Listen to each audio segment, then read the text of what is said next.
নমস্কার বন্ধুরা, ঝিলিকের শখের রান্নাঘরে আপনাদেরকে স্বাগত। আজ রান্না করছি খুব কম সময়ে আর খুব কম উপকরণে সর্ষে পটল। এর মেন উপকরণ লাগবে সর্ষে আর কাঁচা লঙ্কা। তবে চলুন তৈরি করি সর্ষে পটল, যা নিরামিষের দিনে অতি অল্প সময়েই হয়ে যাবে। এর জন্য কড়াইয়ে প্রথমে সাদা তেল ভালো করে গরম করে নিয়ে তাতে আলুগুলো আমি ভেজে নিচ্ছি। আলু ভাজার সময় এতে আমি নুন আর হলুদ দিয়ে বেশ লাল লাল করে ভেজেছি, যাতে যখন ঝোলে দেব তখন সেদ্ধ হতে যাতে সময় না লাগে, কারণ সর্ষে বাটা বেশিক্ষণ ধরে জ্বালানো যায় না। এরপর ওই একই তেলে আমি পটলগুলো ভেজে নিচ্ছি, আর পটলের মধ্যেও সেই একই নুন আর হলুদ দিচ্ছি। এবার পটলগুলো ভাজা হতে হতে আমি মশলাটা করে নিচ্ছি। সর্ষে 2 চামচ নিয়ে তাতে 4টে কাঁচা লঙ্কা, একটুখানি নুন আর পরিমাণ মতো একটু জল দিয়ে আমি মিক্সিতে বেটে নিচ্ছি।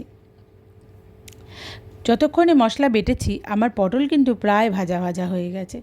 আর একটু নাড়িয়ে চাড়িয়ে আমি পটলগুলো তুলে নিচ্ছি। ঠিক ওই একই তেলে আমি আর একটু সর্ষের তেল যোগ করে বেটে রাখা মশলাটা আমি দিয়ে দিচ্ছি। ভালো করে নাড়িয়ে চাড়িয়ে একটু হালকা কষে উঠলেই তাতে আমি আলু আর পটলটা দিয়ে ভালো করে মাখিয়ে নাড়িয়ে চাড়িয়ে একটুখানি জল দিয়ে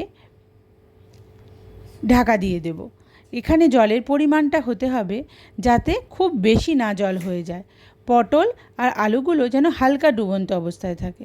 পটলটা সেদ্ধ হয়ে গেলে তাতে আমি কটা চেরা কাঁচা লঙ্কা আর নুন আর স্বাদমতো মিষ্টি দিয়ে নামিয়ে দিয়েছি। এক্ষেত্রে ঝোল বেশি থাকলে ময়দার গুঁড়ো বা চালের গুঁড়ো ইউজ করা যায়। ব্যাস, এভাবেই রেডি পটলের সর্ষে পটল।